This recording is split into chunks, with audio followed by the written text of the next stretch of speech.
If I could rewind the clock to January 2025, knowing what I know now, I'd do things completely differently. I wouldn't waste months spinning my wheels, trying to grow my side hustle the safe way. Instead, I'd lean into the uncomfortable, the bold, and the downright unconventional. And by December, I'd have a thriving business. Want to know how I'd do it? Stick with me. This is the blueprint I wish I'd had before I made all those mistakes. It was mid-March I was sitting at my kitchen table, staring at my laptop. My side hustle, a graphic design service for small businesses, had been stuck in the same place for months. I had a handful of clients, barely breaking even after expenses, and I was working ridiculous hours just to keep things afloat. I remember thinking, this wasn't supposed to feel like this. My dreams of financial freedom and working on my own terms felt like a mirage. It wasn't burnout. It was frustration. Something wasn't working, and I was too deep in the weeds to see what it was. That night, I had what I call my mirror moment. I looked myself in the eye and asked, what am I doing wrong? It wasn't an easy question to answer, but as I peeled back the layers, I realized I was playing it safe, too safe. I was trying to grow my side hustle like a hobby, not like a business. That's when everything changed. If I could do 2025 over, I'd make one big, uncomfortable bet in January. Back then, I was scared to invest in myself. I thought, why spend money on a coach or ads when I don't even know if this will work? But here's the truth. You can't grow without risk. In my rewind scenario, I'd take 30% of my savings, yes, the money I was hoarding for a rainy day, and hire a coach who's been there, done that. Someone to help me sidestep the traps I kept falling into. Why? Because the fastest way to level up is to learn from someone who's already a level above you. The scary part? It would have felt like a gamble. But in hindsight, it's the investment I wish I'd made sooner. Instead of fumbling around with free advice and guesswork, I'd have clarity and direction from day one.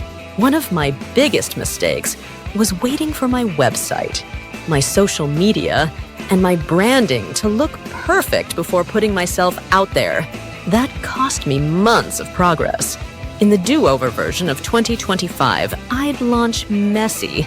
I'd start with a simple offer, a clear solution to a specific problem, and I'd put it out there even if it wasn't wrapped in the prettiest package. I'd use platforms like Instagram or LinkedIn to share value and connect with people who needed what I was offering. No fancy website, no logo, just action. Here's the kicker. People don't care about perfect. They care about results. If you can deliver those, you're golden. Let's talk about the elephant in the room, sales. Back then, I avoided sales like the plague. I told myself, I'm not a salesperson, I'm a creative. But the hard truth is, if you're not selling, you're not growing. In 2025 2.0, I'd approach sales differently. I'd focus less on convincing people and more on helping them. I'd map out the problems my ideal clients face and craft offers that solve those problems directly. Then, I'd reach out, yes, cold emails and DMs included, with authenticity and confidence. I'd also build a simple funnel, on free value upfront, like a helpful guide or webinar. 2. A clear next step to work with me. 3. Follow-up, follow-up, follow-up. The magic happens in the follow-up.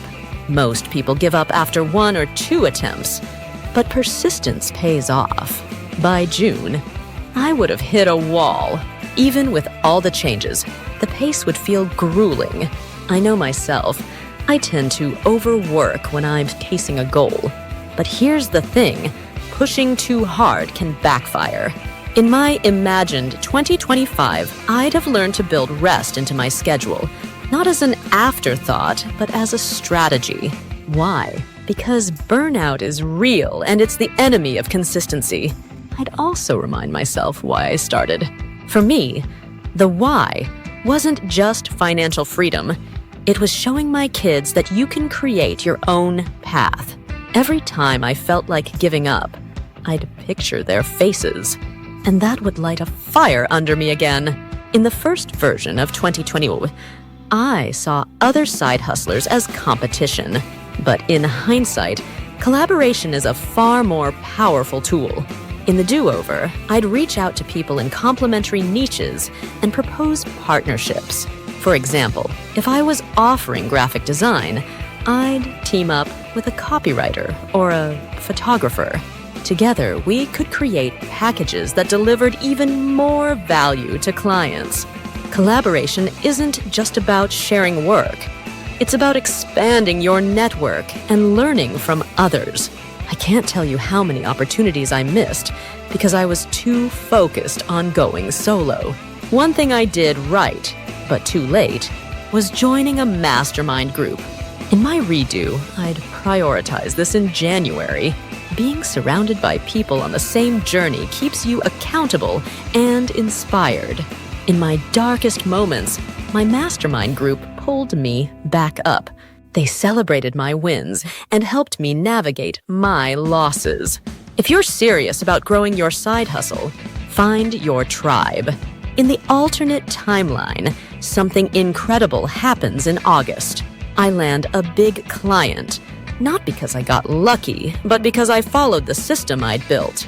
Consistent outreach, a strong offer, a network of collaborators who referred me. That client, they didn't just pay well.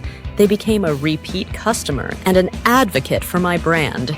By the end of the year, word-of-mouth referrals started snowballing.